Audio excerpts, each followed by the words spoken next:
بدھ کی تاریخ کی، اور اس میں جسٹس منصور علی شاہ صاحب کی سربراہی میں یہ بینچ تشکیل دیا گیا جو پی ٹی آئی کی مخصوص نشستوں کے اوپر سماعت کرے گا. جسٹس محمد علی مظہر دوسرے جج ہیں، جسٹس اطہر من اللہ صاحب اس کا.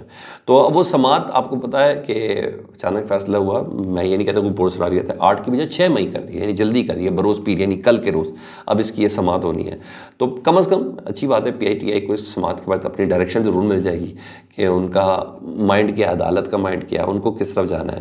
اگر کسی ایک جج نے بھی، اول تو امید اچھی رکھنی چاہیے پی ٹی آئی کے حق میں فیصلہ آئے گا، اگر کسی ایک جج نے بھی فیصلہ پی ٹی آئی کے حق میں دے دیا 3 میں سے، کیونکہ اگر محمد علی مظہر صاحب اور منصور علی شاہ صاحب ہیں نا، تو اس لیے میں کچھ نہیں کہہ سکتا. ہاں اطہر من اللہ صاحب کا تو میں آنکھیں بند کر کے کہہ سکتا ہوں کہ وہ میرٹ کے علاوہ کسی چیز کو مانتے ہی نہیں ہیں.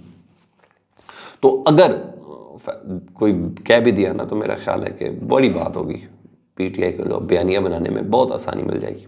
تو مجھے ایسا ہی لگتا ہے ایک سرٹن ڈائریکشن مل جائے گی، فیصلہ لینے میں کافی آسانی ہو جائے گی. اور کیونکہ ویسے بھی 6 کل تاریخ کو، اور پی ٹی آئی نے تمام اپنے M N A M P S ان کو اسلام آباد تو بلا لیا ہے، تو کیوں نہ سپریم کورٹ کے باہر اکٹھے ہوں.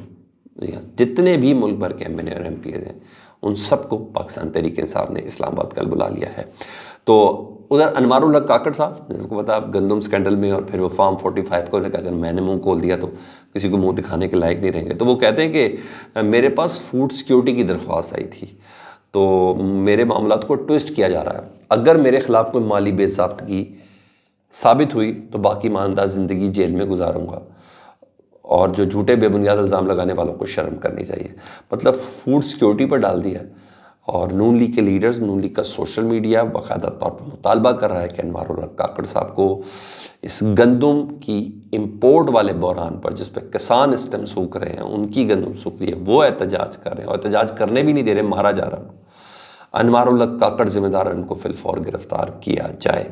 لیکن شاہد خاقان عباسی کہتے ہیں انوار الحق کاکڑ کا کوئی قصور نہیں، یہ ای سی سی کے اجلاس میں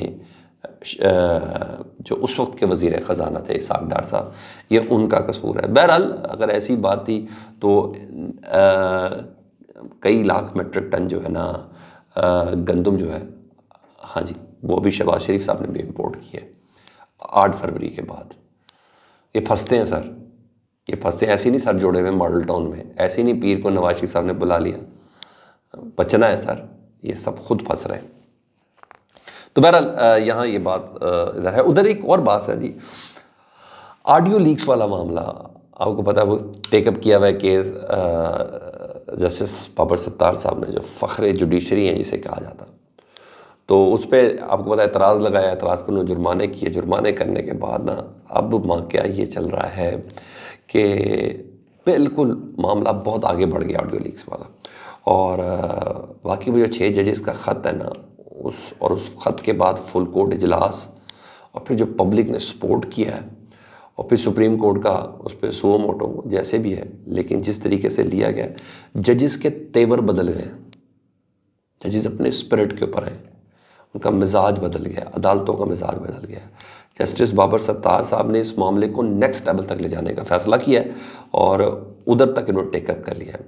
اسلام آباد ہائی کورٹ نے جو اعتراض لگایا تھا جسٹس بابر ستار صاحب کے اوپر، کیا وہ علیحدہ ہو جائیں، اداروں نے ساروں نے مل کے، پاپا ایک تھے نا، پاپا نے سب کو کہا کہ آپ یہ ساری درخواست مل کے دے دیں، تو سب کے جو بلا ایک تصدیق کرندہ، دستخط کرندہ سارے ایک ہی تھے، درخواست ایک تھی نا. اس میں آئی بی بھی ہو گیا، اس میں ایف آئی اے بھی ہو گیا، اس میں پیمرا بھی ہو گیا، اس میں پی ٹی اے بھی ہو گئی، یہ سب تو عدالت نے پکڑ لیا. عدالت کے سامنے تو یہ ساری رنگ بازیاں نہیں چل رہی نا. تو بابر ستار صاحب نے نا اس معاملے میں نا D G I B, D G F I A اور chairman P T A Pakistan telecommunication authority کو توہین عدالت کے ابتدائی نوٹس جاری کر دیے. لو جی، ان کو ابتدائی نوٹس جاری ہو گئے، اور کہا گیا ہے مطمئن کریں کیوں نہ تینوں اداروں کے سربراہوں کے خلاف، یعنی آئی بی کا سربراہ، ایف آئی اے کا سربراہ، پی ٹی اے کا سربراہ، تینوں کے خلاف توہین عدالت کی کارروائی شروع کی جائے.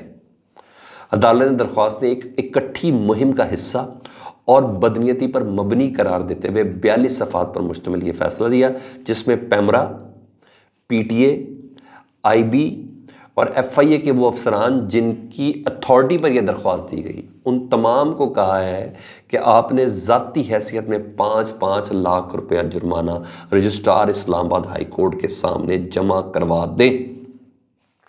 ان 5-5 لاکھ کا ہم کیا کریں گے، یہ جو مین درخواست ہے اس کے فیصلے کے بعد ہی کیا جائے گا۔ سر اس سے پہلے ڈپٹی کمشنر کو وہ توہین عدالت کا نوٹس جاری کر چکے، ان کو جو کر چکے ہیں، بابر ستار صاحب جرمانہ بھی کر چکے ہیں، اور بابر ستار صاحب مکمل طور پر کریز سے باہر آ گئے، ٹھیک ہے۔ اور میرا خیال ہے باقی ججز کو سبق سیکھنا چاہیے، ان سے لیسن لینا چاہیے، ان سے انسپریشن لینی چاہیے، ان سے کبھی نہ کبھی تو۔ ہاں یہ چیز ہے۔ ایک اور خبر ہے، اور وہ خبر یہ ہے جو رپورٹ نہیں ہوئی کہ عمران خان صاحب کی نا جمعرات کے روز سیاسی رہنماؤں سے ملاقات ہوئی تھی جیل میں، اور اب وہ رپورٹ سامنے آ رہی، کیونکہ وہ رپورٹ یہ ہے کہ عمران خان صاحب نے مولانا فضل الرحمان صاحب کو اپریشیٹ کیا ہے، ان کی تعریف کی ہے ان کے موجودہ سٹانس کے اوپر۔ وہ کہتے ہیں اس وقت وہ بھرپور انداز میں، جی ہاں، اس وقت مولانا فضل الرحمان صاحب بھرپور انداز پر مزاحمت کر رہے ہیں، اور یہ قابل تعریف ہے۔ اس وقت وہ آئین اور جمہوریت کے ساتھ کھڑے ہیں، جو کہ قابل تعریف ہے۔ عمران خان صاحب کے منہ سے مولانا فضل الرحمان کی یہ تعریف ویری اپریشیٹیبل، اس کو اپریشیٹ کرنا چاہیے کہ اس کا مطلب مولانا صاحب دلیری کے ساتھ کھڑے ہوئے ہیں۔ یہ چیز چل رہی ہے۔ فیڈ بیک سے متعلق ضرور آگاہ کریں، اپنا بہت زیادہ خیال رکھیں۔ چینل دیکھ رہے تو چینل سبسکرائب کر دیں۔ اللہم صلی علی محمد و آل محمد۔